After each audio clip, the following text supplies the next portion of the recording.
Good evening सभी लोग। Mind 5 academy में आप सभी लोगों का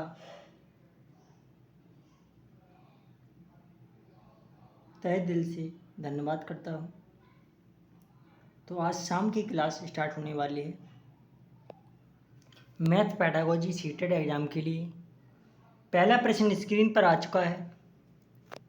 स्थानीय मानकी संकल्पना के शिक्षण के लिए अध्यापक कक्षा में भिन्न भिन्न प्रकार की सामग्री लाता है, जैसे गिनतारा, डीन्स ब्लॉक, 1 रुपये, 10 रुपये, 100 रुपये के नकली मुद्रा नोट। उपरोक्त स्थिति में अध्यापक डीन्स सिद्धांत के कौन से नियम का आश्रय ले रहा है? गतिक नियम, गणितीय परिवर्तनशीलता नियम, बोधात्मक परिवर्तनशीलता नियम, रचनात्मक नियम। बताएं आप लोग कौन सा इसका ऑप्शन सही होगा।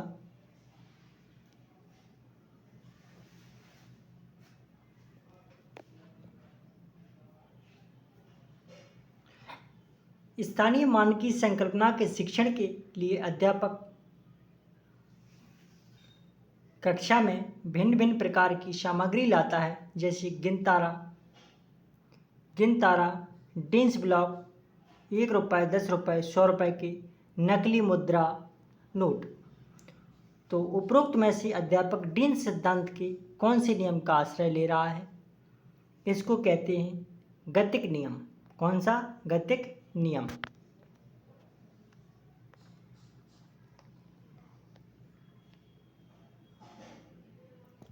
ये डायग्राम है वंस, टेंस, 100, 1000।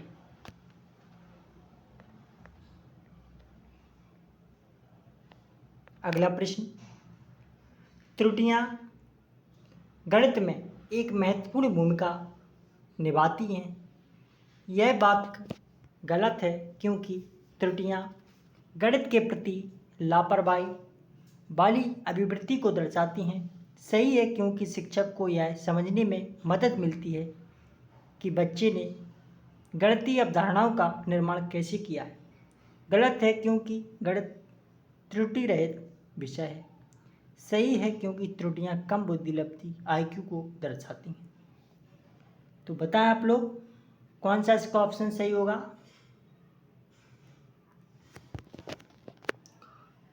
दूसरा प्रश्न है, त्रुटियां गणित में एक महत्वपूर्ण भूमिका निभाती हैं। यह बात सही है, क्योंकि शिक्षक को यह समझने में मदद मिलती है कि बच्चे ने गणितीय अवधारणाओं का निर्माण कैसे किया है। अगला प्रश्न, छात्रों को जब दो भिन्नों का योग करने के लिए कहा जाता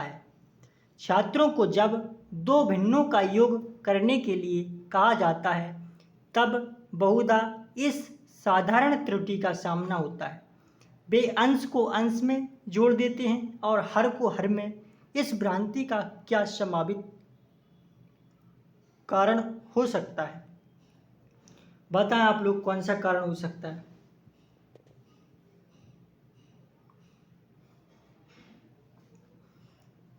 छात्रों को जब दो भिन्नों का योग करने के लिए कहा जाता है, तब बहुधा इस साधारण त्रुटि का सामना होता है।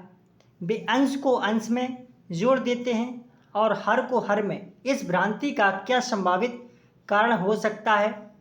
तो अध्यापक की संकल्पनात्मक समझ में कमी, ये नहीं। कक्षा में छात्रों के ध्यान में कमी, ये भी नहीं। योग में सीखे गए तथ्यों का सामान्यीकरण भिन्नों पर लागू करना। इसका सही आंसर है।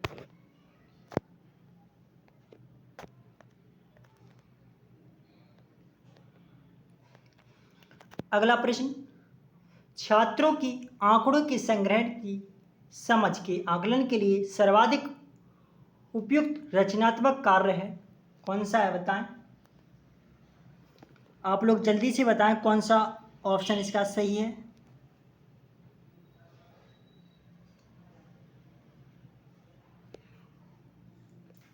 छात्रों छात्रों की आंकड़ों के संग्रहण की समझ के आकलन के लिए सर्वाधिक उपयुक्त रचनात्मक कार्य है कक्षा में विचार विमर्श करना, या पहेली, वर्ग पहेली, या सर्वेक्षण पर आधारित परियोजना भूमिका अभिनय। तो इसमें है सर्वेक्षण पर आधारित परियोजना।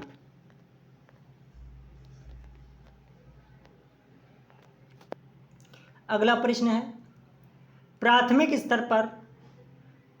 स्तर पर छात्रों को गणितीय क्रियाकलापों में व्यस्त रखना बहुल तरीकों से सहायक हो सकता है। जैसे कि बताएं आप लोग कौन कौन सी ऑप्शन इसके सही हैं।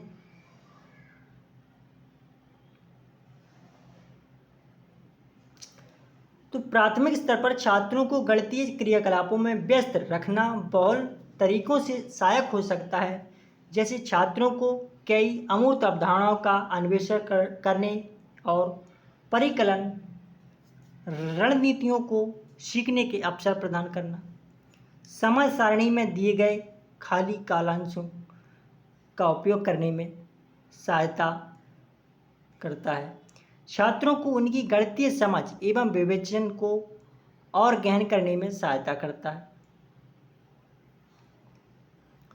संकलित आकलन के उपकरण का कार्य करता है।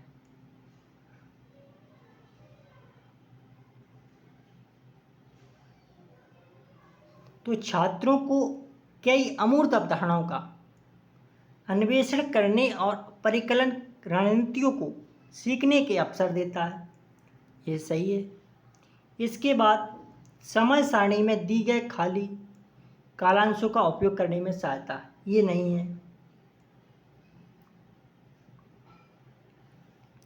इसके बाद छात्रों को उनकी गणितीय समझ एवं विवेचन को और गहन करने में सहायता, सी इसका है आंसर, इसका है ए सी।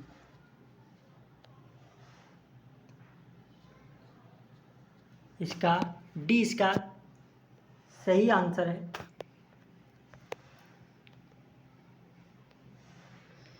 अगला प्रश्न, ज्यामिति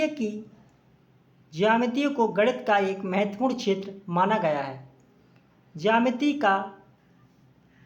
को गणित का एक महत्वपूर्ण क्षेत्र माना गया है और प्राथमिक गणित का यह एक अभिन्न भाग होना चाहिए। ऐसा इसलिए है क्योंकि सभी छात्र ज्यामिति में अच्छे अंक प्राप्त करते हैं, क्योंकि यह समझने में सरल है। ऐसा बिल्कुल भी नहीं है। ज्यामितीय गतिविधि उन्मुख है और खेलने का समय देती है। खेलने का समय देना भी गलत है। कई प्रसिद्ध गणितज्ञों ने ज्यामिति के विकास में सहयोग दिया, ये बात तो सही है कि सहयोग दिया है, लेकिन ज्यामिति के अनुभव दैनिक जीवन में अधिगम और गणितीय विचारों एवं अवधारणाओं के अधिगम और दृश्यीकरण में सहायता करते हैं। सी से बेस्ट आंसर इसका डी इसका सही है और यही आयोग ने माना था।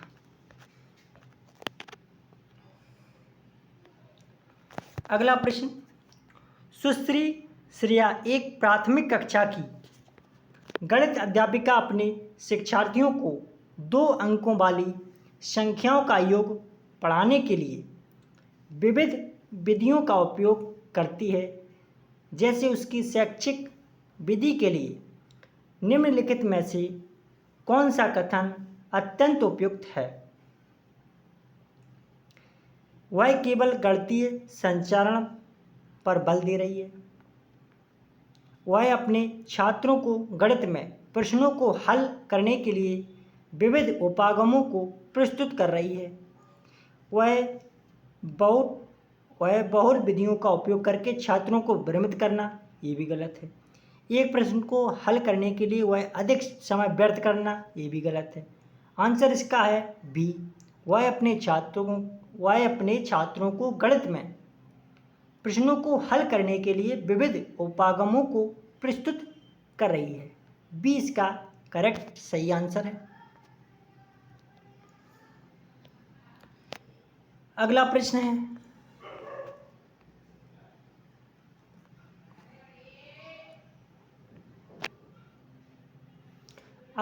है, कंचों के खेल में रेणु 4 कंचे हार जाती है, उसके पास 7 कंचे बचे हैं, उसने कितने कंचों के साथ खेलना शुरू किया था?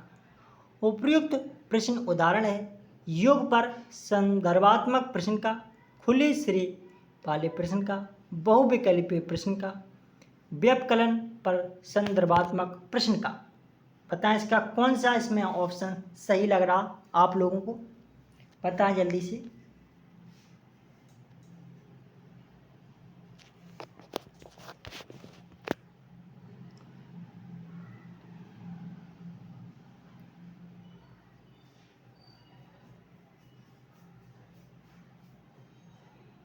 कंचों के खेल में रेणु 4 कंचे हार जाती है, उसके पास 7 कंचे बचे हैं, उसने कितने कंचों के साथ खेल शुरू किया था? उपरोक्त प्रश्न उदाहरण है खुले सिरे वाले प्रश्न।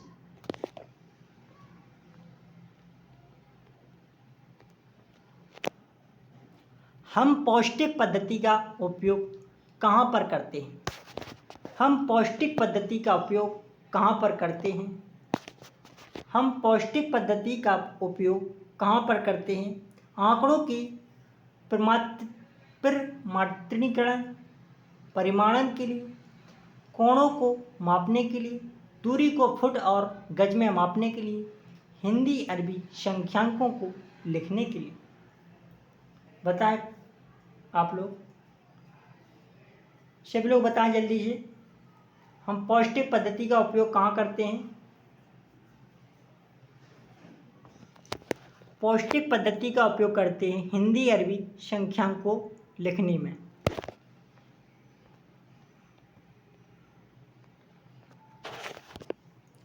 कक्षा 1 और कक्षा 2 में राष्ट्रीय पाठ्यचर्या रूपरेखा 2005 की दृष्टि से गणित के शिक्षण और अधिगम के लिए निम्नलिखित में से कौन सा सही है? 4 ऑप्शन है, इसमें से आप लोग बताएं कौन सा आपको सही लग रहा है।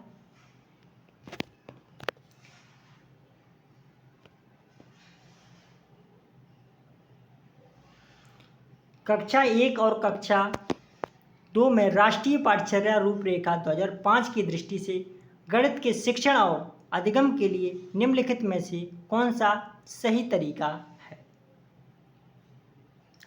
कलन विधि और रटांत अधिगम पर जोर देना, ये नहीं होना चाहिए। कक्षा 1 और कक्षा 2 में केवल मौखिक प्रश्नों को करवाना, ये भी नहीं होना चाहिए। गणित को अन्य विषयों जैसे भाषा, कला और पर्यावरण अध्ययन आदि के साथ समाकलित किया जाना चाहिए। कक्षा 1 और 2 में गणित को नहीं पढ़ाया जाना चाहिए, ये भी गलत है। इसका आंसर है सीपुर चेन्नई।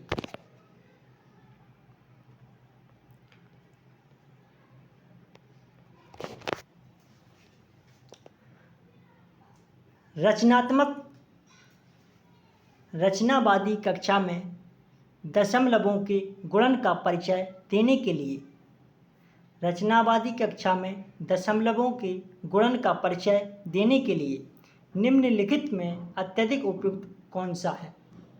बताएं आप लोगों को 4 ऑप्शन में से कौन सा सही लग रहा है, जल्दी से कमेंट बॉक्स में डालें।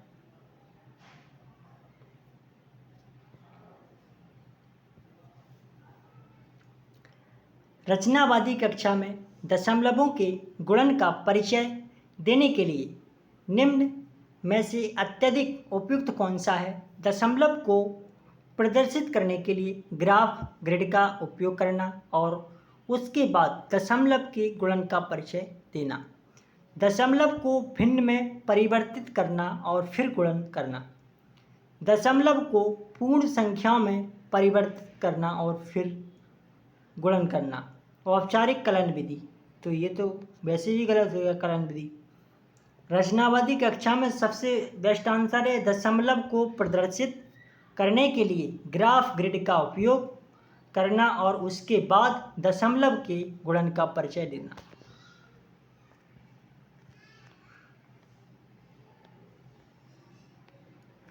अगला प्रश्न, प्रतिशतता की अवधारणा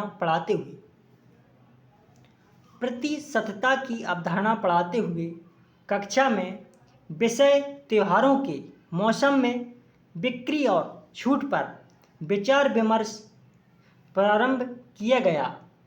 कक्षा में इस प्रकार की चर्चा छात्रों के वाद विवाद कौशल को बढ़ाने में सहायक होती है, छात्रों को एक दूसरे के विचार सुनने में सहायक होती है और उन्हें अपने तर्क प्रस्तुत करने को प्रोत्साहित करती है, जिससे उनकी वाचन कला में बढ़ोतरी होती है। 20 का राइट आंसर और सबसे बेस्ट और पॉजिटिव आंसर है इसका। अगला प्रश्न, बच्चों के गणितीय चिंतन के आकलन के लिए निम्न प्रश्नों में से कौन सा अत्यंत उपयुक्त है? बच्चों के गणितीय चिंतन के आकलन के लिए निम्न प्रश्नों में से कौन सा अत्यंत उपयुक्त है?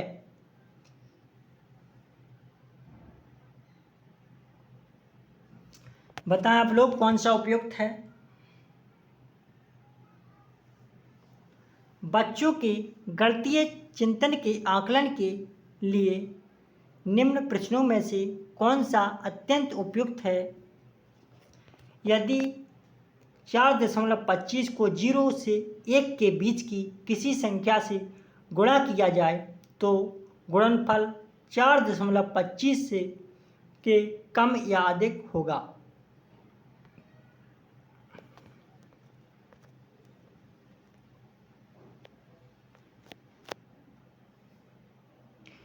इनमें से कौन सी गतिविधि एक शिक्षिका कक्षा 2 के बच्चों को एक अंकीय संख्याओं के व्यवकलन पढ़ाने के लिए उपयोग करती है?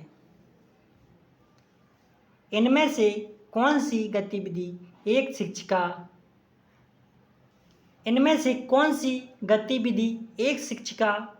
कक्षा 2 के बच्चों को एक अंकीय संख्याओं के व्यवकलन पढ़ाने के लिए उपयोग कर सकती है?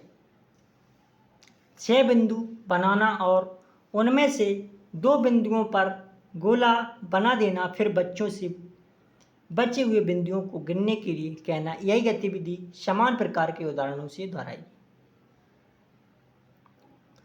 श्यामपट्ट पर 6 - 2 = 4 लिखना और बच्चों को उसे बार बार अपनी कॉपी में लिखने के लिए कहना। शिक्षिका बच्चों को श्यामपट्ट पर लिखे सभी सवालों को जोर से पढ़ने के लिए कहना। शिक्षिका बच्चों को बहुत सारी संख्यात्मक समस्या जैसे 178, 14, 12 आदि सब अभ्यास के लिए प्रश्न देना, अभ्यास करने के लिए देती है। ये गलत आंसर इसका है ए। अगला प्रश्न है, रेहाना गणित की एक अच्छी अध्यापिका बनना चाहती है। रेहाना गणित की एक अच्छी अध्यापिका बनना चाहती है। गणित की अच्छी अध्यापिका बनने के लिए उसमें क्या होना चाहिए? छात्रों को गणित ओलंपियाड के लिए तैयार करने का कौशल, संकल्पनात्मकता, समझ और गणितीय ज्ञान को वास्तविक जीवन से संबंधित करने की क्षमता, सिद्धांतों और सूत्रों को स्मरण करने की क्षमता, मानसिक गणित की समस्याओं को हल करने की क्षमता। कौन सी होना चाहिए? रेहाना गणित की एक अच्छी अध्यापिका बनना चाहती है। गणित की अच्छी अध्यापिका बनने के लिए उसमें होना चाहिए संकल्पनात्मक समझ और गणितीय ज्ञान को वास्तविक जीवन से संबंधित करने की क्षमता।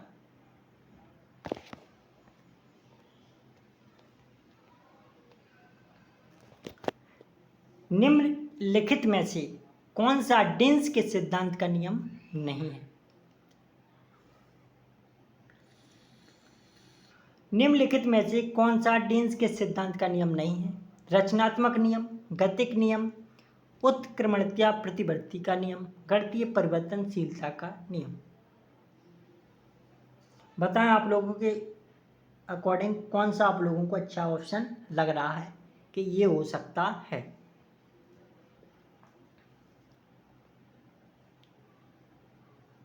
निम्नलिखित में से कौन सा डिन्स के सिद्धांत का नियम नहीं है? इसको कहते हैं उत्क्रमणीयता प्रतिवर्ती नियम।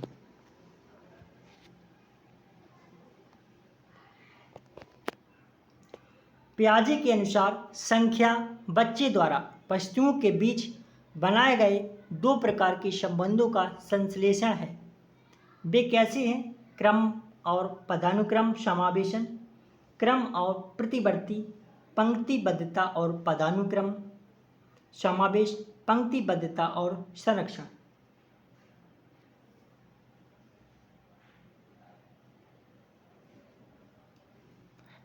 पियाजे के अनुसार संख्या बच्चे द्वारा वस्तुओं के बीच बनाए गए दो प्रकार के संबंधों का संश्लेषण है। वे हैं पंक्तिबद्धता और पदानुक्रम समावेश। पंक्तिबद्धता और संरक्षण, क्रम और प्रतिवर्ती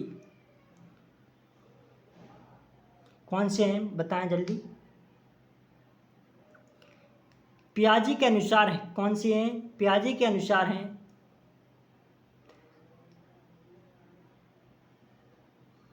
पंक्तिबद्धता और संरक्षण।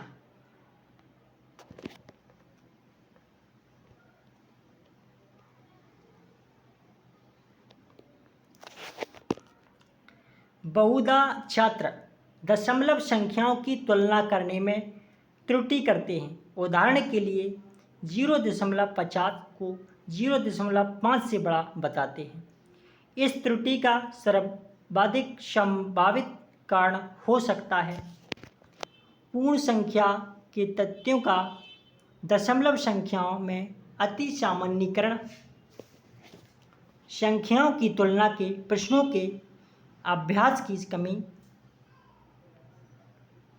एक संख्या रेखा पर दशमलव अंकों के प्रश्न में कमी, या छात्रों द्वारा की जाने वाली लापरवाही। इसका आंसर है पूर्ण संख्या के तथ्यों का दशमलव संख्याओं में अति सामान्यीकरण।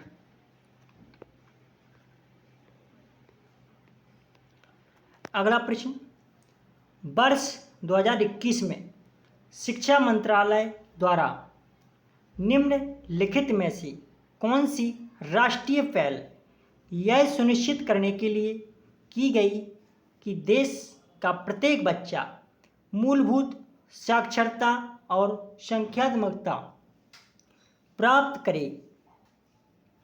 समग्र शिक्षा, साक्षर भारत, निपुण भारत, सक्षम भारत।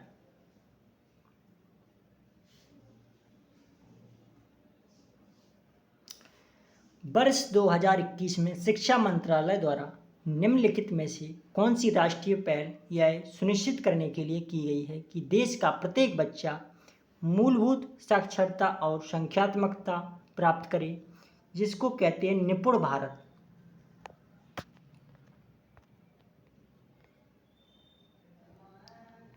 निपुण भारत।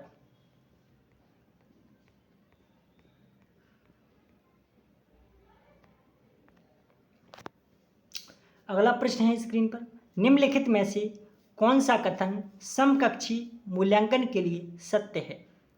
निम्नलिखित में से कौन सा कथन समकक्षी मूल्यांकन के लिए सत्य है?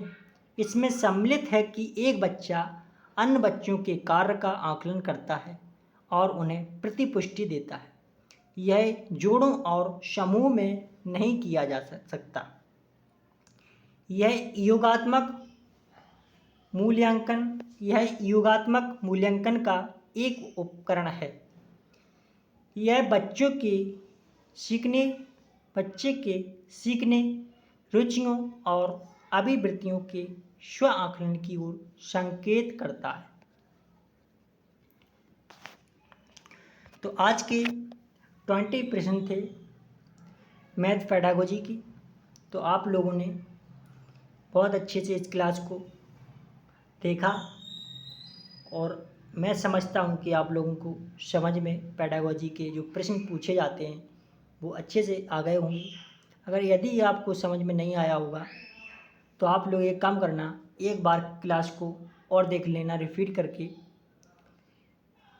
और अगली क्लास में फिर मिलते हैं। तब तक के लिए माइंड5 एकेडमी परिवार की ओर से सभी लोगों को नमस्कार, शुक्रिया, बाय बाय।